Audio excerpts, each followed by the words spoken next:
Good afternoon, everyone, and welcome to Trolleheim with your host, Rabbi Anibal. Great to see that you're already active in the chat. I always like reading your messages, guys. So welcome Shelly, welcome Brenda, welcome Jerome, welcome Anastasia, and David so far. If there is anybody else, please say hello in the chat. And we are going to get ready to begin with the class fairly soon. And we're going to study a little bit about this week's Parsha. And then we're going to study a little bit about Shavuot as well, because Shavuot starts this Sunday. I hope you have been counting the Omer. And if you haven't, well, you always have next year. So this is that's the idea, right? You should never beat yourself. Brenda, coffee? No, not coffee today. Today is Diet Pepsi time because I have my coffee in the morning at home, of course, and then I took my wife's car to. They needed to replace a tire, so I have another coffee at the dealership, and I feel like if I have another coffee here in my office, it will be too much. I don't know. That's why I'm having this. Probably my favorite diet soda is Diet Pepsi caffeine free. If you haven't tried it, it's delicious. Delicious. And I don't know why. Usually, diet soda upsets my stomach, but not this one. Has to be something. I don't know. Maybe the combination of aspartame and caffeine. I don't know. I don't know what it is, but I like this one. So no coffee today. Sorry, all of you coffee lovers. I understand your pain. But as I was saying, I hope you had an opportunity to count the Omer, and if on top of that you had an opportunity to have a little study every day attached to that counting of the Omer, even better. But if you haven't, there is always next year. Okay, it's something. It's meaningful. I like doing that. I've been counting the Omer every day, and looking forward to Shavuot. Shavuot again, Sunday night, and Sunday night we have the Tikkun. For those of you who are in Winnipeg, I hope you're going to come to the Tikkun in person. We have multiple classes. Welcome, Eric. Welcome to the class. So I was saying the Tikkun. If you are coming, great classes here in person. But if you cannot come, some of the classes are going to be streamed. Number one is going to be, I believe, Rabbi Benarosh, which is the keynote speaker. His lecture is going to be the only one at that time slot, so he's not competing with anybody. And then after that, we go into breakout rooms. So my class is going to be streamed, and because then I have to repeat my class. I may stream somebody else's class, but I haven't coordinated that. The problem is we can only stream one class at a time. We have only one channel to do that. And also many of the people who are teaching for the Tikkun, they don't know how to navigate the technology. So we have two limitations, one on top of the other. So at least I will do all the best to stream my classes. So if you cannot come in person, you will have a little bit of experience for the Tikkun. On top of that, I'm going to guess that there are going to be many synagogues around the world streaming their Tikkun. So you will also have the opportunity to study on Shavuot night. And this is something that hopefully we'll have time to study today, why we do that, right? Why we study Torah the first night of Shavuot. Remember, Shavuot in the diaspora outside of Israel is 2 days. So we have Shavuot Sunday night, Monday morning, Monday night, Tuesday morning, okay? And lots of opportunity to come to shul and to engage with Shavuot. Okay, so welcome everyone again. Let's begin with the class because we have lots of material to cover today if I want to teach you about the Parsha and about Shavuot. So, let's begin with the Parsha. This week's Parsha is a brand new book. It's the book of Numbers. In Hebrew, it's called Bemidbar. Why is that? Well, in English it's called Numbers because it contains the census of the Israelites. It's fascinating to know how many people and different ages. I know we became more sophisticated in this day and age with census. It's not just about ages and numbers, but we ask more questions to people. And it's a very powerful tool for governments to plan ahead, right? They need to know how many people they have in different categories, different stratas. So I've been always fascinated by census. I remember the first one that I was aware that a census was taking place. I was in Buenos Aires. I was in elementary school, and I remember there was a school day. There was no classes. We got to stay home to welcome the person doing the census, and we have to answer a few questions. And then after that, I remember they sticking a stamp in the door frame of our house, almost like a mezuzah, that they would put it there to mark that the censor came. Or is it called a censor? I don't know how it's called. The person who does the census. If you know it, please let me know in the chat. What is the name of the person going home to home asking the question for the census? I don't know the name. So we'll put a stamp there so they will no mistake that that house was counted and we answered all the questions and everything. That was the very first time. And then census taker. Okay, Shelley, thank you. And then it was the waiting for the results of the census. Back in the day, no computers, it took forever.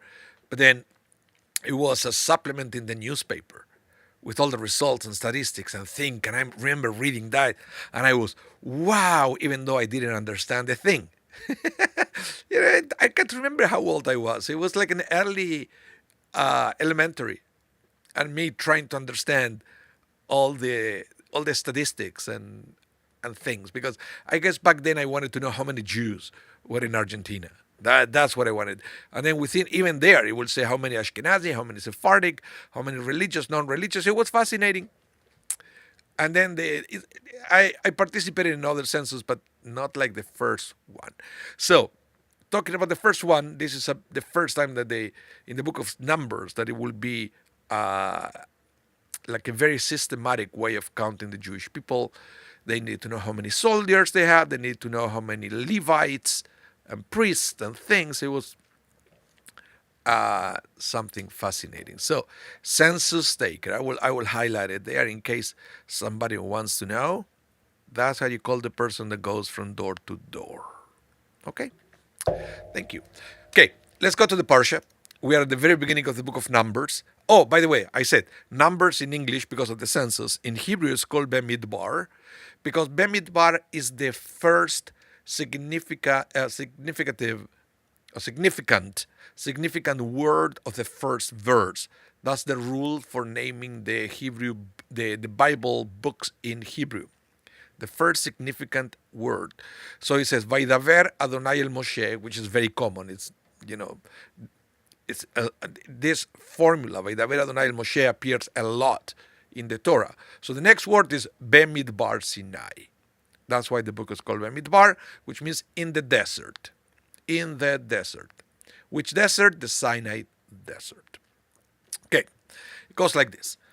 Hashem, remember, if you're new to this, Hashem is one of the names we use to refer to God. Hashem means the name, and sometimes we use it when we don't want to say the official names of God. We say Hashem. Hashem spoke to Moses in the Sinai desert, in the tent of the meeting, on the first day of the second month of the second year after they had left the land of Egypt. God said, take a census of the entire assembly of the people of Israel by clans and families. Record the names of all the men 20 years old and over who are subject to military service in Israel. You and Aaron are to enumerate them according to their legions. So the Torah is also telling us why this census was so important. It was to know how many soldiers they had, because they had a bunch of wars ahead of them as they keep moving towards the promised land, and especially once they cross the Jordan and into the promised land. Welcome, Amparo. Welcome to the class. Okay. So, uh, this is interesting for different reasons. Number one, and I want to point this out to you, is a perfect example of on how God was communicating with Moses. It says at the very beginning, in the tent of meeting, there was a place within the tabernacle, the sanctuary. It was almost like a like a room within the tabernacle, and it was exclusively for that context for Moses to talk to God, almost like a private phone booth where God will call Moses to go there. Moses will enter, and God will speak to Moses. Moses will write it down in the Torah, in parchment, and then at the end of Moses' life, that became what we know as the Torah. So this is very interesting. And also the Sinai, the Mount Sinai and the Sinai Desert became very important because we know that that's specifically the geographical place where the Torah was revealed to the Jewish people. So it's both the Sinai Desert and the Mount Sinai very important for the Jewish tradition. Okay, and when this happened, this meeting about when God requested the census, also the verses will say it. It says, on the first day of the second month of the second year after they have left the land of Egypt. So they already went through another to a Passover, and because remember the month of Pesach is month number 1 in the Torah. So he said in the first day of the second month. So this parsha is taking place a year and a month after they left Egypt. Okay. So let's now that we understand what was required and when this happened, let's start analyzing this text. Any questions so far? You know how it works. If you have any questions, please let me know in the chat. I kind of look to the side to read your comments all the time. Is it? Now, let's go to the Midrash. Let's tap into the Midrash because there is something very interesting. That the Mechilta de Rabbi Shimon Bar Yochai, remember who Rabbi Shimon was. He is, according to the tradition, the one who wrote the Zohar, the masterpiece of Kabbalah that is studied even to this day. Even though the authorship of the Zohar, there is a debate about it, if it was really Shimon Bar Yochai, it was written later on in Spain.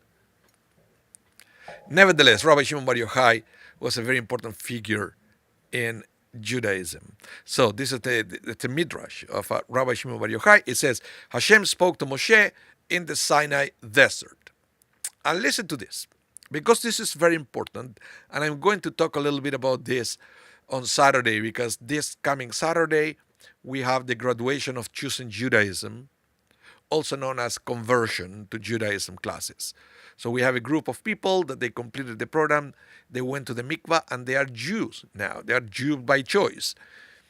And this is part of what I want to tell them. So you have a little bit of a preview, because we can see how there is a connection with the Parsha. Listen to this. The Torah was given to the people of Israel in the ownerless desert. You understand this? The Torah was given to the people of Israel in the ownerless desert. Why? Well, listen to this. For if it were given in the land of Israel, the residents of the land of Israel will say, it is ours. And if it were given in some other place, the residents of that place will say, it is ours. Therefore, it was given in the wilderness, so that anyone who wishes to acquire it may acquire it. So that's what I said at the beginning, that Mount Sinai and the desert of Sinai are both important in Jewish tradition. The desert of Sinai because it was the place where the Torah was revealed, and for us that has a symbolism, a huge symbolism, that the Torah is not something to be exclusive of one group of people. The Torah is for everybody. The difference, and there are many midrashim, many stories pointing to that, is that the people of Israel at that time was the one who they accepted the Torah without any kind of strings attached. Well, if you do this, if you change that, the people of Israel, they say, whatever you say, God, we're going to accept it, we're going to do it. So this is this is why for us it's so important that the Torah was revealed in the desert of Sinai. And that's why, to me, it's kind of, how can I say this respectfully? Respectfully to the rabbis, by the way. The fact that conversion to Judaism in these times, in this day and age, is so complicated is, to me, is a disservice to the spirit of the Torah. And the fact that God revealed the Torah in the desert of Sinai to make it clear that it's for everybody who would like to embrace Torah. And that was the way at the time where Torah was observed in the land of Israel before the destruction of the temple. Conversion to Judaism, quote unquote, because there was no such a thing. Conversion of Judaism was simply moving to the land of Israel and embracing the lifestyle. And of course, studying Torah. That's all what it was required. Of course, if you were a male, you would have to circumcise yourself. But other than that, there were no classes for a year and lengthy exams and all that thing. It was organic. Joining the Jewish people and embracing Torah was organic. With the destruction of the temple and the beginning of the diasporas, first it was Babylonia, and then were many other, with the destruction of the second temple, it was even further in Babylonia. The rabbis needed to find another way to ritualize the fact that somebody will embrace Torah, and to that first attempts to do that, it became more and more and more and more complicated. And this is something that it's happening in Judaism, that we keep adding things. And I believe it's part of the same thing that we've studied many times before, the principle that in sacred matters we always increase, we never decrease. That's why, on Hanukkah we go for candle 1 to candle 8. And so, and then the rabbis will never remove things, will always keep adding on top of that. And that's why in this day and age is so bureaucratic and sometimes complicated to join the Jewish people. It was not like that in those days. Okay? So, let's continue with this, because I want to show you what now Rashi is saying about the census itself. The census itself.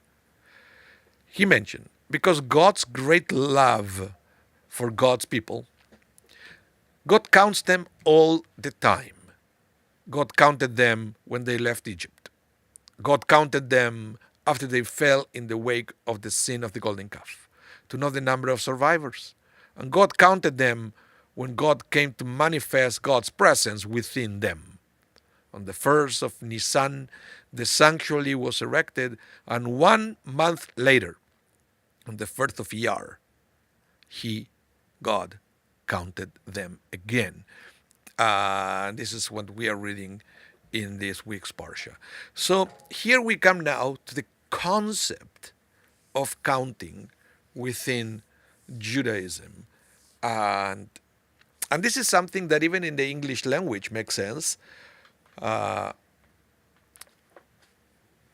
When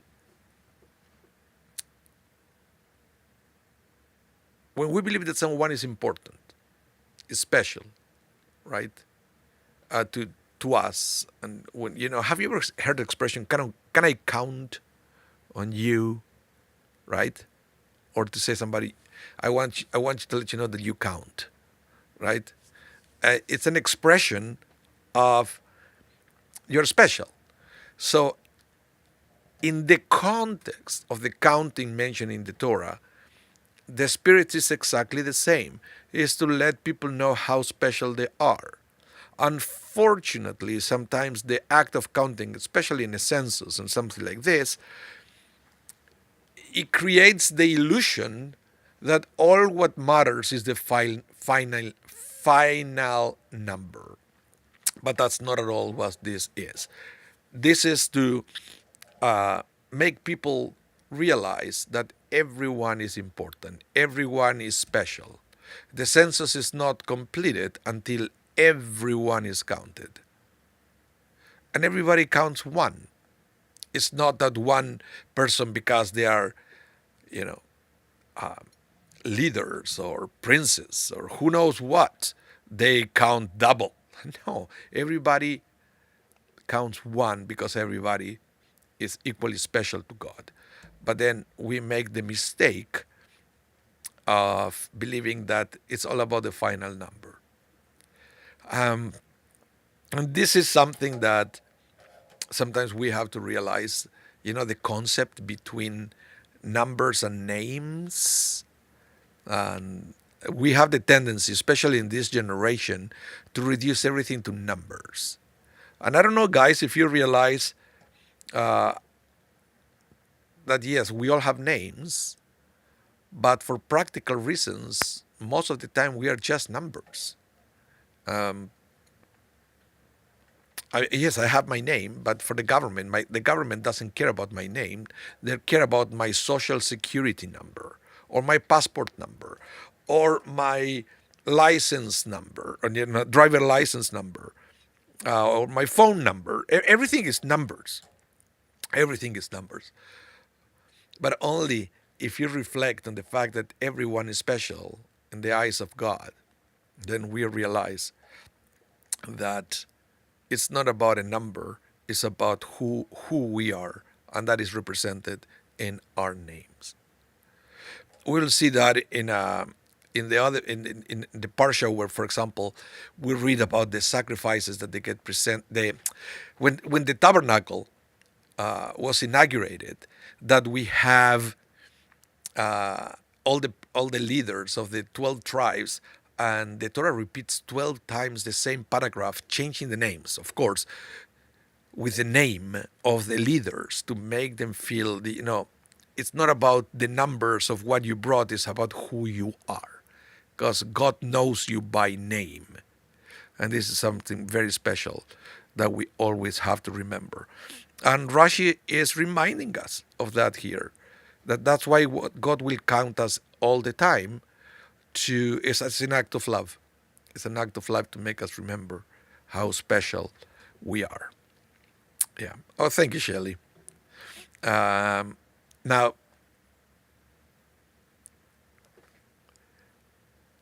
this is something. Listen to this, and then we'll talk about that. A census expresses two paradoxical truths. On the one hand, it implies that each individual is significant. As I mentioned before, until you count everybody, the census is not over. On the other hand, a head count is the ultimate equalizer. Each member of the community, from the greatest to the lowliest, counts for no less and no more than one. God repeatedly commands Moses to count the Jewish people to emphasize both their individual worth, the fact that no single person contribution is dispensable, as well as their inherent equality. So these are both things that we have to constantly remember, the two aspects of our existence.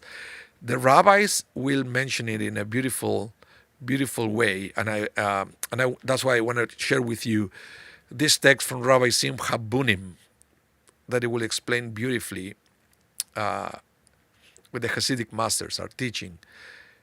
Rabbi Simcha will say, everyone must have two pockets. with a note in each pocket so that he or she can reach into one or the other depending on the need. When feeling lonely and depressed, discouraged, or disconsolate, one should reach into the right pocket and there find the words, "The world was created for me." The world was created for me. Remember, we always talk about this. Remember the concept, saving a life, saving a soul, meaning saving the world, because from a single soul, Adam, the entire humanity was created. So the world was created for you. And the Talmud will make that very clear. So that should be one pocket. The word of Rabbi Simcha Bunim, your right pocket. But when feeling high and mighty, one should reach into the left pocket and find the words, "I am but dust and ashes." And life goes in between those two. It's all about finding the balance between the two. It's very important to feel special and important and loved, but that also has a limit. Don't, because what happened is sometimes that could create entitlement and many other problems when we can become arrogant. So at that point, you have to remember, but also remember that you are but dust and ashes. We are limited. Eventually, we all going to die. So the life goes in between the two. Hopefully, we can find a balance between discovering our worth and discovering our place in the world and also in God's plan. Any comments? Please let me know in the chat. I would love to take a minute to read your messages as we study this. Okay. Now, the other thing I wanted to mention here, this is just anecdotal, I will say. At the beginning of the Parsha, I want to read about the census. He said that you have to count people from 20 years up, right? Those are the ones who are going to serve in the army. But I wanted to mention that in the Mishnah, there is a text that it will say that we have different stages in our life, and they are attached to different ages. So that every age of our existence, we are expected to do different things. So I want to share with you. It says, I can't remember which rabbi was the one who said that. He used to say, at 5 years old, a person should study the scriptures. At 10, the Mishnah. At 13, the commandments. That's the source for bar mitzvah, by the way. When if you ever wonder bar mitzvah, here the Mishnah will say 13 the commandments, bar mitzvah, mitzvah commandments. 15, go study Talmud. 18, bride chamber. 18, you should get married. That's according to the Mishnah. But it says at 20, for one's life pursuit.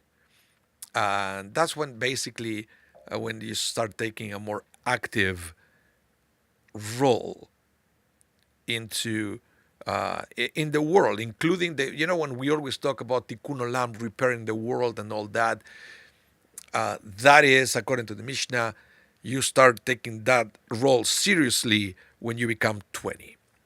At 30, authority. Hopefully by then, between 20 and 30, you already have a reputation, so people now will start taking you seriously. 40, discernment. At 40, this is so true sometimes. At age 40, you start understanding how the world works.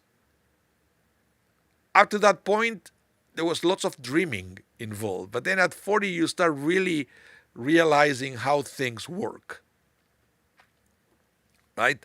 At 50, for counsel. Only at 50, you're ready to give counsel. 60, you're a senior. At 70, gray hair. 80, special strength. 90, decrepitude. And at 100, a man is as one who has already died, has ceased from the affairs of this world. It's Very interesting. But I wanted to show you this because I've mentioned the age of 20. Uh, Brenda, what do you say here, Brenda? Is it living a righteous life will keep us neutral, not necessarily needing to reach into either pocket. When we stray, we can use the pockets. Yeah, that's the whole idea.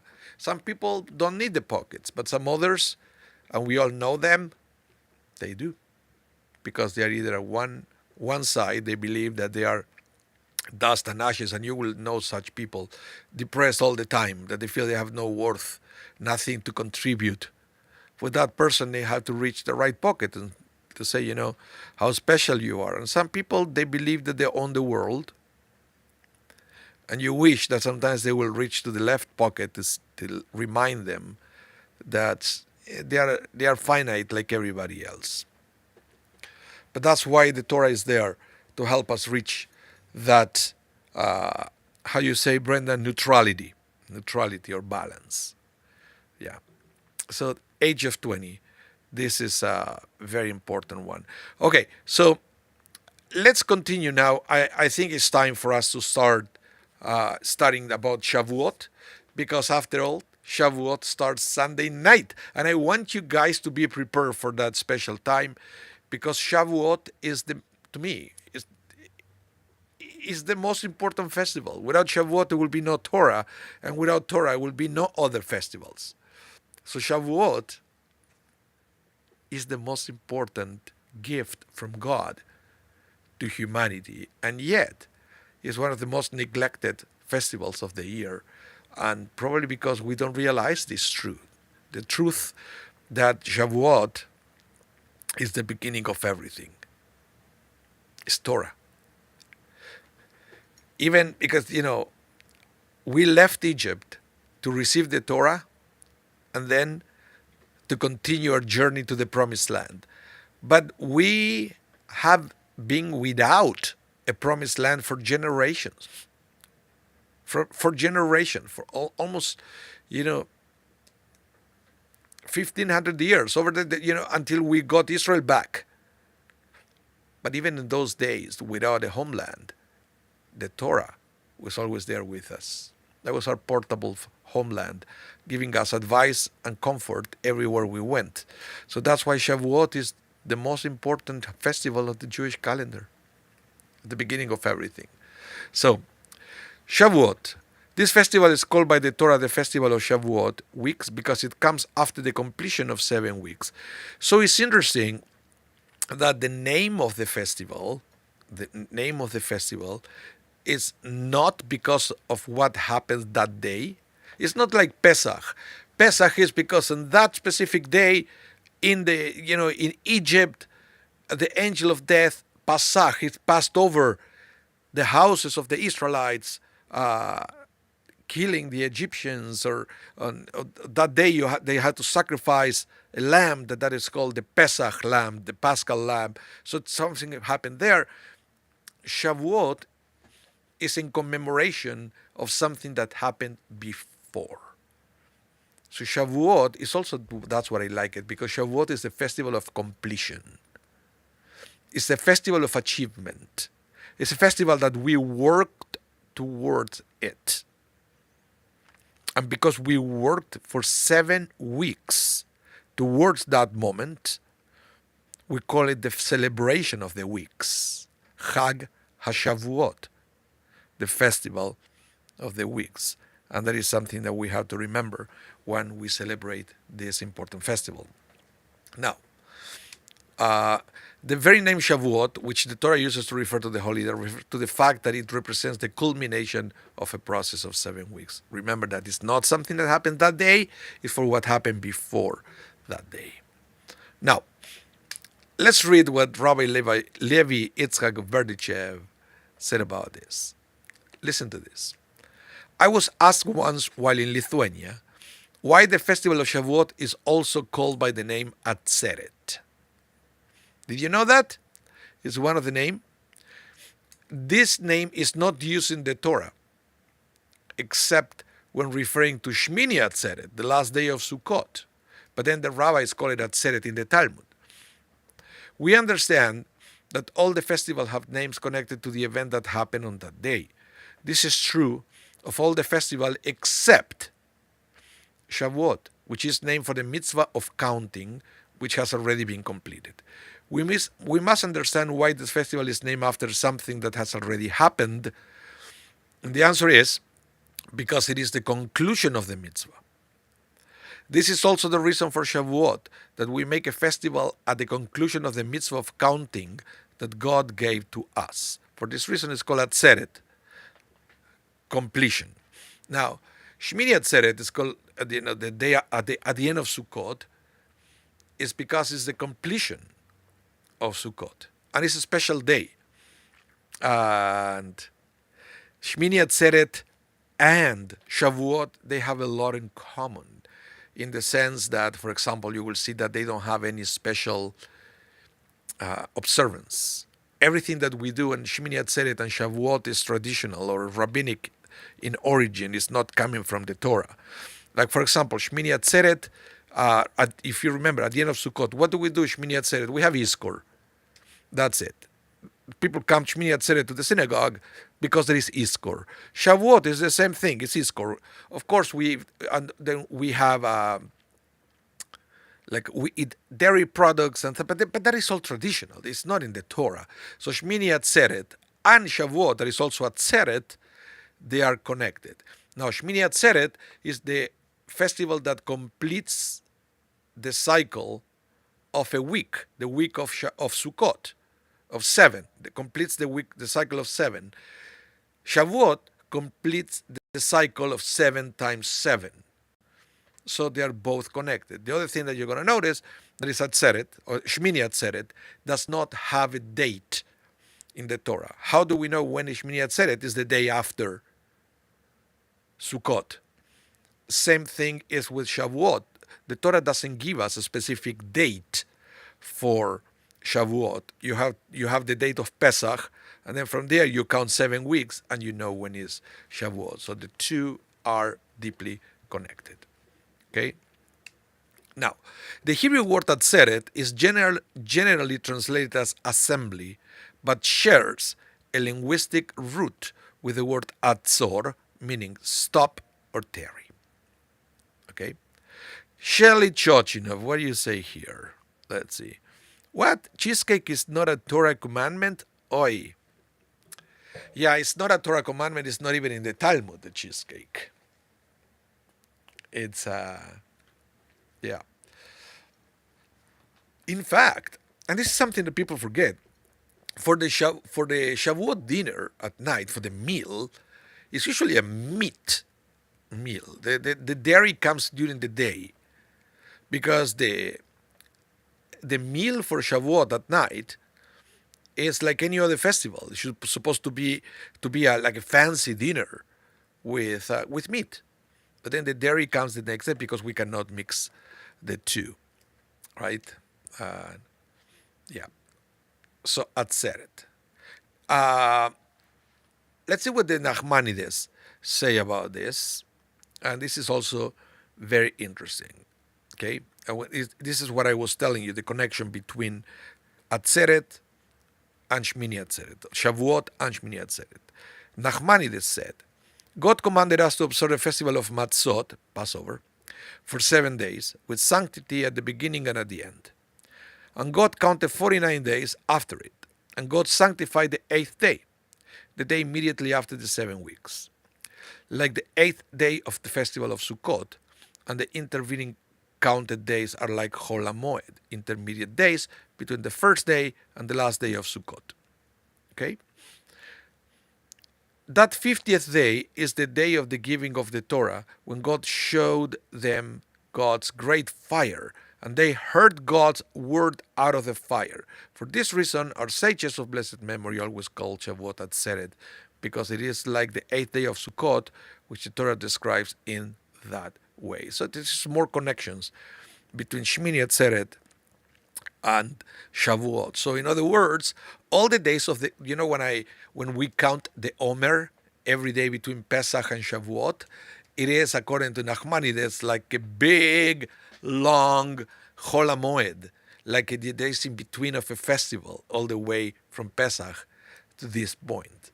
So that's why we have also a ritual that we count the Omer every day, because it's like the minor festival of the Chol HaMoed, which is, I guess, very interesting as well. Shelley, you said why dairy? Okay, I will explain that in a minute.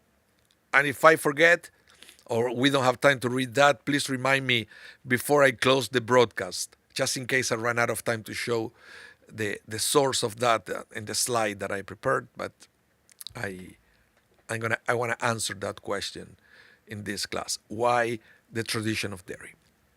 Okay, so the Talmud reveals yet another distinguishing feature of the holiday of Shavuot. The Mishnah tells us that there are 4 days during the year when God judges the world with regard to various things. And we studied this before. The Mishnah will say that there are 4 Rosh Hashanahs, 4 beginnings of the year for different reasons. Okay? So, although the most famous one is Rosh Hashanah, the one we celebrate in September, when judgment is pronounced in general on everyone in the world, there are certain natural phenomena for which individual days of judgment are designated. On Shavuot, God decrees how much fruit will be produced by the trees during the coming year. Okay? So this is the special things beyond the giving of the Torah. Beyond the giving of the Torah that there is attached to Shavuot. Okay? How much fruit will be produced by the trees during the coming year. Okay? There are 4 times each year that the world is judged, and the Mishnah says, on Shavuot for the fruit of the trees. And so it is kind of, so we already make the connection between Shavuot, Hashmini Atzeret, and Sukkot. But also now, there is a connection between Shavuot and the Day of Atonement as well, because we are begging God, we are praying to God for a successful year for the fruit of the trees, because that will be also our source of food. That's very interesting. David Grossman, you say many Ashkenazim have lactose digestion problem. Just saying. Maybe because they never observe Shavuot properly. I don't know why. But we'll see that Shavuot is been tainted from the beginning. And we are going to study that in a minute, but there is a reason why we study all night studying Torah at the beginning of Shavuot, is because we are correcting the mistake of the Jewish people as a whole. Jewish people as a whole at the time of the revelation of the Torah, that they didn't show up to receive the Torah. After all the preparation, after the 49 days preparing themselves to receive the Torah, they didn't show up to the appointment, and Moses had to drag them out of their tents to receive the Torah. So Shavuot, it is already tainted from the beginning, and we do the tikkun. Tikkun means the correction, to try to rectify how we didn't have the greatest of the beginnings when we celebrated the first Shavuot. Just saying. Let's continue. The other thing that we have to remember about Shavuot is this. You shall offer a new offering of 2 loaves to God. Regardless of what I'm going to read here, remember that loaves of bread is all the opposite from matzah. On Pesach, everything was about matzah. No yeast, no chametz. On Shavuot, in theory, we are mature enough to be able to handle the yeast. Because remember, in rabbinic tradition, the yeast means ego. Remember what I mentioned before, the 2 pockets, the right pocket and the left pocket. The right pocket, the world was created for you. The left pocket, you are nothing. You are dust and ashes, right? So on Pesach, it's almost like we self-imposed limits to eliminate completely the chametz from our life. We have a total detachment from ego and such energies.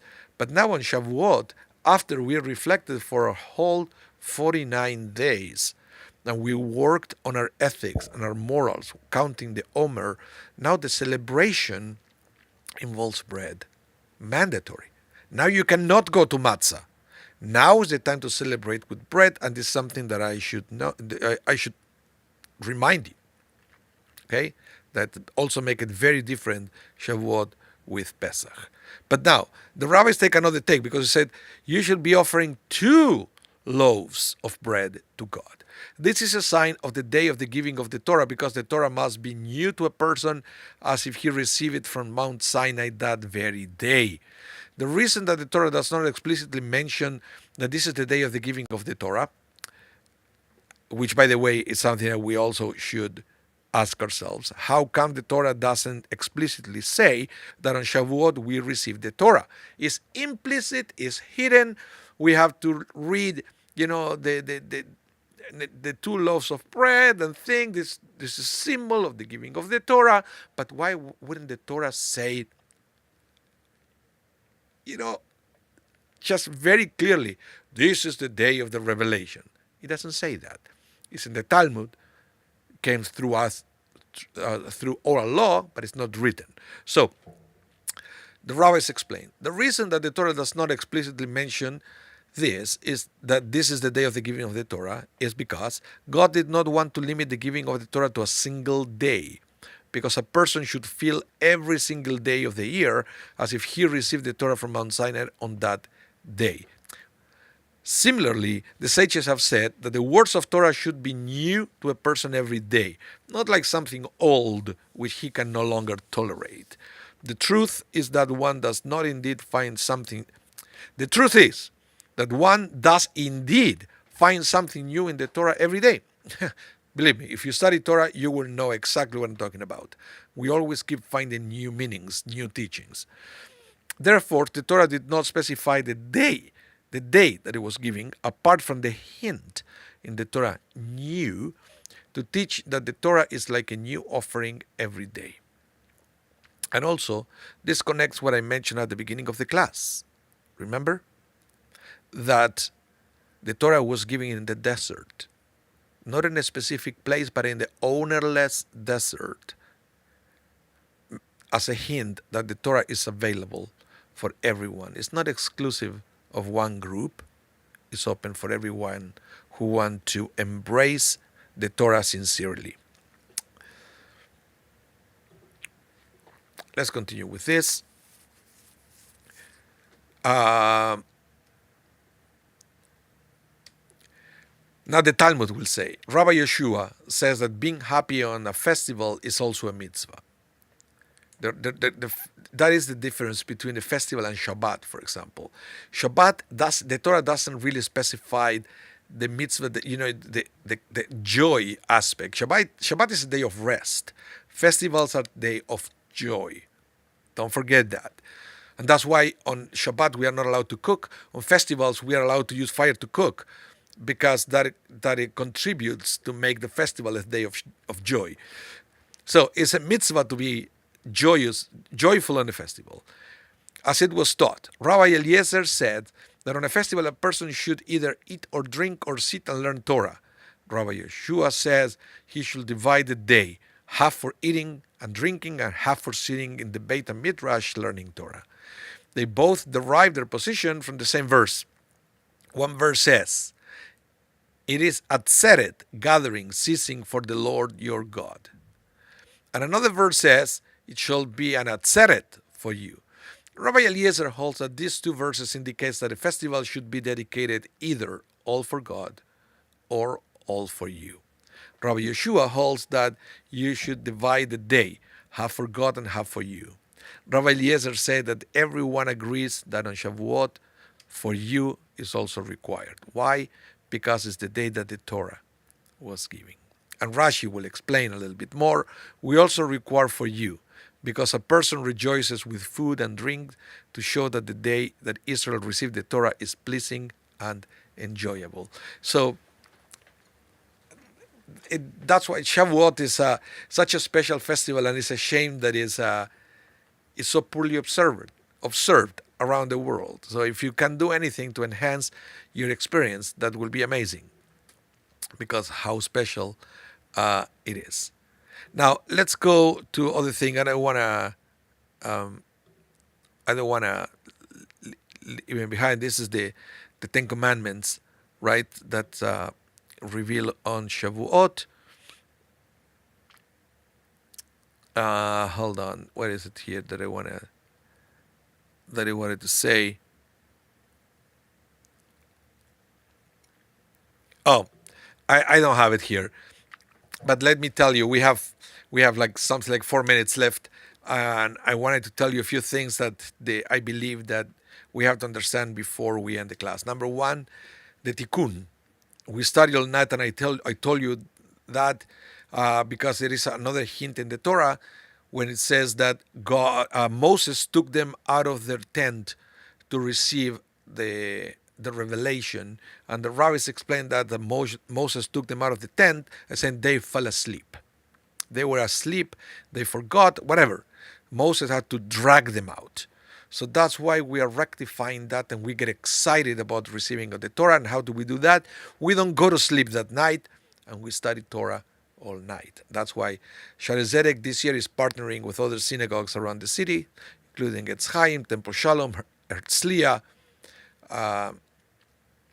to study Torah. We are going to have a tikkun. And the other thing is the whole thing of why we eat dairy products on Shavuot. Where that the tradition of doing that, where it's coming from? Well, there is something very interesting that I learned once, and it's the fact that when the Torah was revealed on this day, many laws was given to the Jewish people. One of those were all the details on how to properly slaughter the animals, and all their rules and regulations about the waiting time between meat and dairy, and it was too complicated, and they have to study, they had to prepare, and until that happened, this is Midrash, they had only dairy and vegetables until they could master all the details just revealed about the meat. And that's why there is a tradition that we eat dairy on Shavuot as a reminder, as a way to symbolize that first day where there was so much confusion about meat, but dairy was an easy solution. So that's one of the things that we do on Shavuot. We eat cheesecakes and other things with dairy. Some people will have a dairy meal for the opening night of Shavuot, but I understand that more traditional people will have a meat meal in the evening, in the eve of Shavuot, and the dairy will come during the day, okay, not at night. But here at Shaare Zedek, we are going to have a dairy meal in the evening, okay? Shelly, what you said here, once upon a time, long before COVID, we came with pillows and blankets and camped out on the floor in the lounge, breaking for morning minyan. Yep, that's what it is. I remember the days when we used to study all night. Now people are not willing to do that. So we study just for maybe 3 hours. And then people either go to other smaller groups that they study all night, or they go to sleep, or they study online. Then you can do exactly like that. You can come to Shaare Zedek for the beginning of the Tikkun, and then you can go home and continue online, or you can go to, I believe Herzliya is doing think of private houses, so people can study all night. Okay, and yeah, and remember also that there is Iskor on Tuesday morning.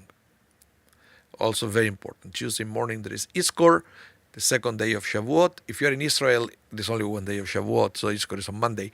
But in the diaspora, Iskor is on Tuesday morning. If you can come in person, great. If not, you always have the option. The service is going to be streamed.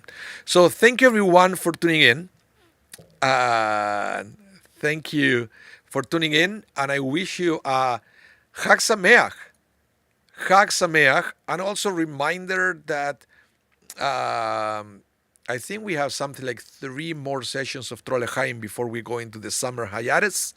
So yeah, this is the time for you to enjoy every last second of Torah L'Chaim, and then we are going to have a hiatus until September, and so I'm gonna miss you guys, but we still have something like three more weeks. I haven't counted, but I believe it's something like that in June. Thank you, everyone. Have a wonderful rest of your day. Stay safe. Chag Sameach if I don't see you before Shavuot. Shabbat Shalom as well. And hope to see you soon. Bye, everyone.